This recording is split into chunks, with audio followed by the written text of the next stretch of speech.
இவ்வளவு பெரிய ஒரு வேலை திட்டத்தை வைத்து கொண்டிருப்பதால் தான் 2 3 கொடுக்கறத கொடுங்க, வாங்க ஃபீல்டுக்கு போகும் சண்டைக்கு. விடுதலை சிறுத்தைகள் பிஜேபி எதிர்த்து சண்டை போடுவதற்குத்தான் களத்தில் இருக்கிறோம். நீ 2 3 2 கொடுத்தாலும் ஒன்று தான், 3 கொடுத்தாலும் ஒன்று தான், அதில் ஒன்றும் பெரிய மாற்றம் ஏற்பட போகிறதில்ல. 4 கொடுத்தாலும் ஒன்று தான், அதில் ஒன்றும் பெரிய மாற்றம் ஏற்பட போகிறதில்ல. 35 மார்க் எடுத்தால் தான் ஒருத்தன் பாஸ் பண்ண முடியும். 10 மார்க்கில் 11 போட்டான்னா, 12 போட்டான்னா, 13 போட்டான்னா நோ யூஸ், அது ஒன்றும் கிடையாது. 34 மார்க் எடுத்தவனுக்கு 1 மார்க் போட்டால் அவன் பாஸ் பண்ணி வெளியே வந்துடுவான். அப்போ நமக்கு 2 3 ஆகிறதுனால ஒன்றும் பெரிய மாற்றம் நிகழ போகிறதில்ல. ஒரு சந்தோஷம். போன தடவை 2, இந்த தடவை 3, ஒரு கெத்தாக வர்றாரு திரும்ப, அவ்வளோதான். அப்படி எனக்கு தான் மரியாதை கிடைக்கும், மக்களுக்கு ஒன்றும் அதனால் மரியாதை இருக்காது. அதனால் ஒன்றும் பெருசாக நாட்டுக்கு பலன் விளைய போகிறதில்ல. Don't care. அதனால் அது 2 3 அதை பற்றி நான் கவலைப்படலை. திருமாவளவனுக்கு நாங்கள் 2 தான் கொடுத்தோம், 3 கொடுக்கல அப்படின்னு யாராவது சந்தோஷப்பட்டால் அந்த சந்தோஷம் வந்து தற்காலிகமான சந்தோஷம்தான். அல்லது நாங்கள் கொடுக்க விடாமல் தடுத்துட்டோம், எவ்வளவு ஜாக்கிரதையாக நாங்கள் பண்ணிட்டோம் அப்படின்னு நீங்கள் சந்தோஷப்பட்டால் அதை பற்றி எங்களுக்கு கவலை இல்லை. எங்களுக்கு பிஜேபி வீழ்த்தப்பட வேண்டும், எங்களுக்கு அரசமைப்பு சட்டம் பாதுகாக்கப்பட வேண்டும், மோடி மீண்டும் பிரதமர் ஆகாமல் தடுக்கப்பட வேண்டும். அதனால் தமிழ்நாட்டில் 40 இடங்களிலும் விடுதலை சிறுத்தைகள் போட்டியிடுகிறோம் என்கிற உணர்வோடு களத்தில் இறங்குகிறோம். நாங்கள் 2ங்கிறாங்க, நாங்கள் நினைக்கிறோம் 40ன்னு நினைக்கிறோம். தமிழ்நாட்டிலே விடுதலை சிறுத்தைகள் கட்சி எத்தனை இடங்களில் போட்டியிடுகிறது என்று டிபேட் செய்கிறார்கள். அட அற்பர்களே, நாங்கள் 40 இடங்களில் போட்டியிடுகிறோம், நீங்கள் ஏன் எங்களை பற்றி கவலைப்பட்டு கொண்டிருக்கிறீர்கள்? இன்னும் அவங்களுக்கு ரொம்ப கவலையா. திருமாவளவன் பாவு 10 லட்சம் பேரை திரட்டி காட்டினாரு, 4 கேட்டாரு, 3 கேட்டாரு, முடியல. புதுசாக வந்தவர் ஏதோ கோடி கோடியாக அள்ளி கொடுத்துட்டாரு. இதுக்கெல்லாம் மயங்கிற சராசரி ஆள் அல்ல திருமாவளவன். அதை எழுதி வைத்துக் கொள்ளுங்கள். உங்கள் விமர்சனம் ஒன்றும் எம்மை செய்யாது. அரசியல் களத்தில் அடியெடுத்து வைத்த போது எப்படி இருந்தானோ திருமாவளவன், அப்படித்தான் இந்த 34 ஆண்டுகளிலும் அதே நிலையில் தான், அதே உணர்வோடு தான், அதே வீரியத்தோடு தான் நிற்கிறார். ஒரு தேர்தல் அரசியல் களத்தில் வெளிப்படையாக அதிமுக விடுதலை சிறுத்தைகளுக்கு அழைப்பு விடுத்தது. அதை பொருட்படுத்தினோமா? எங்களுக்கு இங்கே விட அங்கே அதிகமாக சீட்டு கிடைக்கணும் போடி நாங்கள் 2 பக்கமும் பேரம் பேசிட்டு இருக்கிறோமா?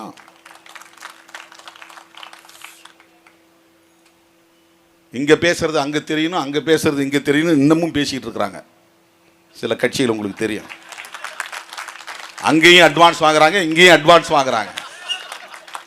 யாருன்னு உங்களுக்கு தெரியும். அந்த சராசரி அரசியலை விடுதலை சிறுத்தைகள் கட்சி செய்யாது. அடுத்த தேர்தலில் எங்களுக்கு 1 சீட்டு கொடுத்தாலும் எங்களுக்கு அதை பற்றி பிரச்சனை இல்லை. நாங்கள் 2 சீட்டில் நாங்கள் ஜெயிக்காம போனாலும் அதை பற்றி நாங்கள் கவலைப்பட மாட்டோம். நாங்கள் அம்பேத்கரின் பிள்ளைகள், பெரியாரின் பிள்ளைகள். எங்கள் யுத்தம் வேறு, எங்கள் களம் வேறு, எங்கள் நோக்கம் வேறு, எங்கள் இலக்கு வேறு. அதனாலதான் எத்தனை பேர் கட்சி ஆரம்பிச்சாலும் என்கிட்ட வந்து யாரும் மோத முடியாதுன்னு சொல்றது. அதனாலதான். ஏன்னா நாங்கள் விளையாடுற களமே வேற. நாங்கள் விளையாடுற விளையாட்டுக்கு இங்கே யாரும் விளையாட்டு வீரர்கள் எதிரில் ஆளே கிடையாது. எங்களோட விளையாடுறது காம்படிட்டர் கிடையாது. எங்கள் களமே வேறு. எமது களம் புதிது, கருத்து புதிது, எங்கள் உத்தி புதிது, செயல் புதிது. அதனால் நாங்கள் அதில் உறுதியாக இருக்கிறோம்.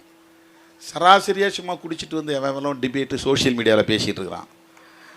அப்படி அமை இப்படி அமை ஆதவ அர்ஜுன் ஒருத்தர் வந்தாராமே 100 கோடி, என்ன 100 கோடி கொடுக்குது, அவங்க என்ன பித்தா பிடிச்சி போச்சு?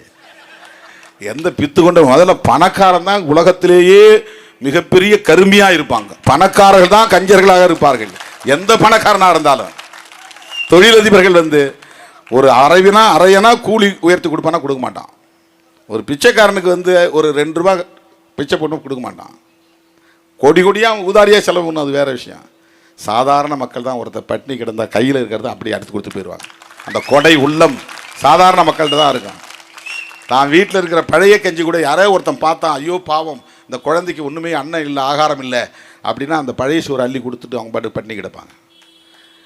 அள்ளித்தரக்கூடிய நல்ல உள்ளம், கொடை உள்ளம் உழைக்கிற மக்களிடத்தில் தான் இருக்கும். அந்த அந்த அடிப்படை கூட புரிந்து கொள்ளாமல் அதுவும் வந்தால் அப்படியே அள்ளி 100 கோடி கொடுக்கறது, வாய்க்கு வந்ததெல்லாம் சொல்கிறான். எவனுக்கு என்னென்னவோ. மாநாட்டுக்கு மொத்தமே நாங்கள் செலவு பண்ணது, எங்கள் கட்சியில் இருக்கக்கூடிய ஒவ்வொரு மாவட்ட செயலாளரும் ஆளுக்கு 2 லட்சம் ரூபா கொடுத்து மாநாட்டு செலவை பார்த்தோம். இதுவரை நான் அப்படி யாருக்கும் டிக்டேஷன் கொடுத்ததில்லை. நீ 2 லட்ச ரூபா கொடுக்கணும், இல்லைன்னா மாவட்ட செயலாளர் பதவி 6 மாதத்தில் தூக்கிடுவேன்னு சொல்லிட்டேன்.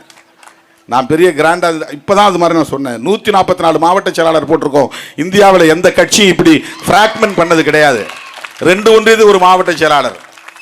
என்ன எங்களை ஒன்றிய செயலாளர் ஆக்கிட்டீங்க? ஆமாம், ஒன்றிய செயலாளர் தான், ஆனால் மாவட்ட செயலாளர்னு பேர். போ, நீ 10ஆம் கிளாஸ் தான் படிச்சிருக்க, உனக்கு BA டிகிரி கொடுக்குறேன் போ.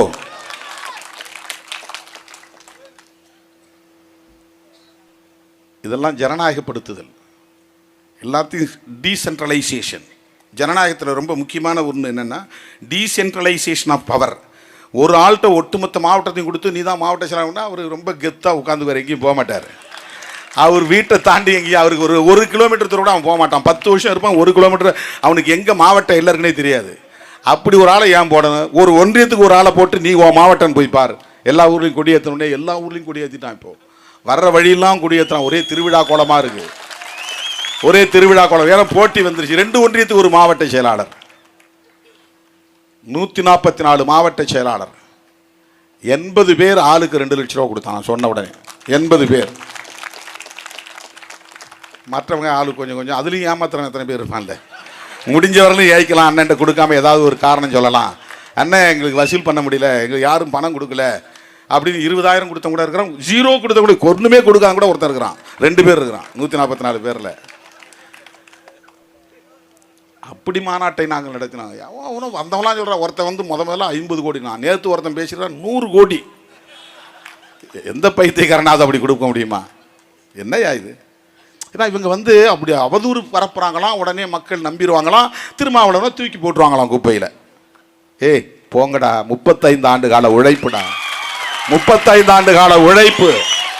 ஒரு நாளைக்கு 2 மணி நேரம் கூட தூங்க முடியாமல் அல்லும் பகலும் விழித்துக் கொண்டே மக்களோடு பயணித்துக் கொண்டே இருக்கிற நிலையில் தான் 10 லட்சம் பேரை திரட்ட முடிந்தது. எந்த பின்புலமும் இல்லாமல். சாதாரணமா வந்து விடாது, பணம் கொடுத்து கூட்டிவிட முடியாது. வண்டி கட்டி ஆணும் பெண்ணும் கணவனும் மனைவியும் பிள்ளைகளும் கத்துச்சோறு கட்டி கொண்டு வந்த திருவிழா மாதிரி நடந்ததுதான் விடுதலை சிறுத்தைகளின் மாநாடு. ராத்திரி 12 மணிக்கும் கூட்டம் கலையவில்லை. செகண்ட் ஷோ இல்லை என்று சிந்தனை செல்வன் சொல்லுகிற அளவுக்கு, கலைந்து போங்கள் என்று சொல்லுகிற அளவுக்கு அங்கே அந்த கூட்டம் நிலைத்து நின்றது. கூலிக்கு அழைத்து வந்த பட்டாளம் அல்ல, சிறுத்தைகள். தலை நிமிர சேரி திரளும், தலை கீழாய் நாடு புரளும். 30 ஆண்டுகளுக்கு முன்னால் நான் எழுதிய முழக்கம். தலை நிமிர சேரி திரளும், தலை கீழாய் நாடு புரளும். 30 ஆண்டுகளுக்கு முன்னால் நான் எழுதிய முழக்கம். திருச்சி சிறுகனூரிலே அன்றைக்கு நான் கண்ணால் பார்த்தேன். என் முழக்கம் வீண் போகவில்லை, உழைப்பு வீண் போகவில்லை, சிந்திய ரத்தம் வீண் போகாது, சிறுத்தை படையோ பின்வாங்காது. 30 ஆண்டுகளுக்கு முன்னால் நான் எழுதிய முழக்கம். சனாதன சக்திகளை தமிழ்நாட்டில் வேரூன்ற விடாமல் பாதுகாப்பு அரணாக இருந்து போராடுகிற புரட்சியாளர்கள் தான் சிறுத்தைகள். நீ சொல்லிட்டா உடனே எங்க ஆள நம்பிடுவாங்களா சிறுத்தைகள்லாம்? திருமாவளவனுக்கு வந்து ஆதவ அர்ஜுன் 100 கோடி கொடுத்துட்டாரு. என் பாக்கெட்ல கூட ஒண்ணுமே இருக்காது. வர்ற பசங்க தான் அங்க கொடுங்க இங்க கொடுங்கன்னு கேட்டு வாங்கி கொடுப்பேன். எனக்கு எதுக்கு பணம்?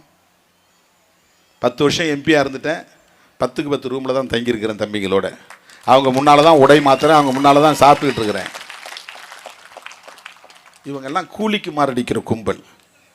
அவங்க வந்து இப்படி சொல்லிட்டா உடனே தலித் மக்கள்லாம் என் மேலே கோவப்பட்டு உடனே அதிமுகவுக்கும் பிஜேபிக்கும் ஓட்டு போட்டுருவாங்களாம். சிறுத்தைகள் திராவிட முன்னேற்ற கழகத்தின் வெற்றிக்கு மிகப்பெரிய அளவிலே பங்களிப்பு செய்திருக்கிற ஒரு மாபெரும் சக்தி. 2021 சட்டமன்ற தேர்தலிலும் சரி, 2019 நாடாளுமன்ற தேர்தலிலும் சரி, இன்றைக்கும் இந்த தேர்தலில் சிறுத்தைகள் தான் மகத்தான பங்களிப்பை செய்ய போகிறார். டோட்டல் பார்த்தா போன தேர்தலுக்கும் இந்த தேர்தலுக்கும் ஒரே ஃபார்முலா. எங்களுக்கு 2, போன தேர்தலில் 2, இந்த தேர்தலில் 2. கம்யூனிஸ்டுகளுக்கு போன தேர்தலில் 2, இந்த தேர்தலில் 2. மதிமுகவுக்கு போன தேர்தலில் 1, இந்த தேர்தலில் 1. கொங்கு மக்களுக்கு போன தேர்தலில் 1, இந்த தேர்தலில் 1. காங்கிரஸுக்கு போன தேர்தலில் 10, இந்த தேர்தலில் 10. No change. யாருக்காவது கூட குறைய கொடுத்துருந்தா நாம் வந்து விடுதலை சிறுத்தைகள் கோட்டை விட்டாங்கன்னு சொல்லலாம். Same formula. சரி, திமுகவுக்கு என்னாச்சு? கூட்டணி கட்சிகள்லாம் அதே தொகுதியில் போட்டிடுறோம். திமுக 2 தொகுதி கம்மியாக போட்டிடுது இந்த தேர்தலில். உண்மையிலேயே திமுகவுக்கு 2 தொகுதி கம்மி. எப்படின்னா, போன தேர்தலில் 24 உதயசூரியன் சின்னம் களத்தில் இருந்துச்சு. 20 பேர் திமுக, 4 பேர் கூட்டணி கட்சி. விடுதலை சிறுத்தையில் ஒரு தொகுதி, பாரிவேந்தர் கட்சியில் ஒரு தொகுதி, கொங்கு மக்களில் ஒரு தொகுதி, மதிமுகவில் ஒரு தொகுதி. 4 கூட்டணி கட்சி உதயசூரியன், 20 திமுக உதயசூரியன், மொத்தம் 24. ஆனால் இந்த முறை மொத்தம் உதயசூரியன் நிற்க போகிறதே 22 இடம் தான். உள்ளபடியே திமுகவுக்கு தான் குறைஞ்சு போயிருக்கு. இதை எவனும் சொல்ல மாட்டான், எழுத மாட்டான். எப்படி குறைஞ்சுது? போன முறை நீ 2, அவங்களும் 2, அவங்களும் 2, அவங்க 1, இவங்க 1, அவங்க 10. இந்த தடவையும் அதே மாதிரி தான் இருக்குது. அப்புறம் எப்படி திமுக 2 குறைஞ்சிதுன்னா, போன முறை விடுதலை சிறுத்தைகள் உதயசூரியன் சின்னத்திலே நின்றது, இந்த முறை பானை சின்னத்திலே நிற்கிறது. 1 குறைஞ்சது. போன முறை மதிமுக உதயசூரியன் சின்னத்தில் நின்றது, இந்த முறை அவங்க பம்பரத்தில் இருக்கிறார்கள். 2 குறைஞ்சிச்சு. அதனால் இப்போ 22 ஆயிடுச்சு. கணக்குப்படி பார்த்தா, புள்ளி விவரப்படி பார்த்தா திமுகவுக்கு தான் 2 தொகுதி குறைஞ்சிருக்கு. வேற யாருக்கும் குறையவும் இல்லை, கூடவும் இல்லை. Same formula. அதனால் நாம் வருத்தப்படுவதற்கு எதுவும் கிடையாது. திமுக நம்ம ஏய்த்து விட்டது என்று கருத வேண்டியதில்லை. என்ன சொல்லணும்னா, என் திமுக அது 18 குறைச்சிக்கூடாதா, 15 குறைச்சிக்கூடாதுன்னு நம்ம போகிற போக்கில் சொல்லலாம். ஆனால் திமுக என்கிற கட்சி குறைந்தது 20-22 இடங்களிலே வெற்றி பெற்று போனால்தான் நாளைக்கு பிஜேபி ஆட்சிக்கு வந்தாலும் அல்லது காங்கிரஸ் ஆட்சிக்கு வந்தாலும் அவர்கள் ஒரு குறிப்பிட்ட வேலை திட்டங்களை செய்ய முடியும். 3வது பெரிய கட்சி அல்லது 4வது பெரிய கட்சி என்று இருந்தால் காங்கிரஸ் ஆட்சிக்கு வந்தால் அவங்க கேபினெட்டில் பெரிய இடத்துக்கு வர முடியும். இப்போ நாம் 2-3 ஆனால் கூட கேபினெட்டில் வர முடியாது. அல்லது நாளைக்கு பிஜேபி ஆட்சிக்கு வந்துச்சுன்னா சட்டத்தை எதிர்க்க முடியும். ஏன்னா ஒரு கமிட்டிக்கு சேர்மன் வாங்க முடியும் அவங்களால. 2 தொகுதி 3 தொகுதி ஜெயிக்கிறவங்களால வாங்க முடியாது. பார்லிமெண்ட்டை பொறுத்த வரையிலும் 5 எம்பிக்கள் இருந்தால் தான் பார்ட்டி. 4 இருந்தால் குரூப், 3 இருந்தால் group. VCK group, VCK party கிடையாது. குறைந்தது 5 எம்பி ஜெயிச்சு போனால் தான் ஒரு பார்ட்டியாக ரெகக்னைஸ் பண்ணுவாங்க பார்லிமெண்ட்டில். அதுக்கு கீழே இருக்கிறவங்கெல்லாம் குரூப்புன்னு பேர். 1 ஆள் இருந்தாலும் குரூப், 2 ஆள் இருந்தாலும் குரூப், 3 ஆள் இருந்தாலும் குரூப். நினச்சா கொடுப்பான், இல்லைனா கொடுக்க மாட்டான். டைமில் பேசுறது, டைம் முடிஞ்சு போச்சுன்னா முடிஞ்சிச்சுன்னு தூக்கி போட்டு பிரைம் மினிஸ்டர் ரிப்ளைன்னு அனுப்பிச்சிடுவான். நாம் காத்துக்கிட்டே உட்காந்துருக்கணும், பேச முடியாது. ஆனால் திமுக அந்த மாதிரியான இடத்துல இல்லை. அவங்க ஆண்ட கட்சியில் இருந்தவங்க, கேபினெட்டில் இருந்தவங்க, 20க்கு மேலே தொடர்ந்து வெற்றி பெற்று வந்தவங்க. இப்போவும் அப்படி போனால் அவங்க கேபினெட்டில் இடம்பெற முடியும். இடம் பெற்றாங்க, அவங்களால சில தாக்கத்தை ஏற்படுத்த முடியும். அதனால் அந்த நிலையை தக்க வைத்து கொள்ள வேண்டும் என்று அவர்கள் நினைப்பதில் ஒன்றும் தவறில்லை. நமக்கு பிடிக்கலைன்னா ஒன்று கூட்டணியை பிரேக் பண்ணிட்டு வெளியே வரணும். இப்போ ஒரே ஒரு தொகுதிக்காக நாமே உருவாக்கிய இந்தியா கூட்டணியை நாம் உடைக்கிறோம் என்றால் நம்மை பற்றி பொதுமக்களின் மதிப்பீடு என்னவாக இருக்கும்? போகிற போக்க நம்மளாலும் சேர்ந்து சொல்கிறோம், ஏன் இவர் வெளியே வர வேண்டியதானே, ஏன் தனியாக நிற்க வேண்டியதானே, ஏன் எடப்பாடியை போய் பார்க்க வேண்டியதானே. அப்படின்னா எனக்கு தலித் ராமதாஸ்னு பேர் வந்துடும்.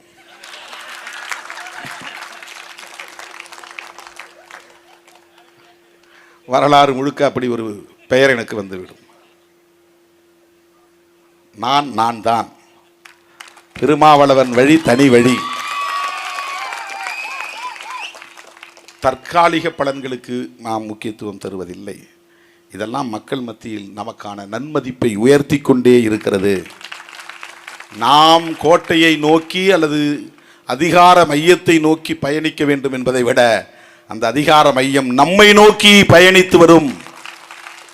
இந்த மாதிரியான நிலைப்பாடுகளை எடுப்பதனால், இந்த மாதிரியான முடிவுகளை எடுப்பதனால், நேர்மை திறத்தோடு போராடுவதனால், கருத்தியல் அடிப்படையிலே களமாடுவதனால் மக்கள் நமக்கான மதிப்பெண்களை உயர்த்துவார்கள்.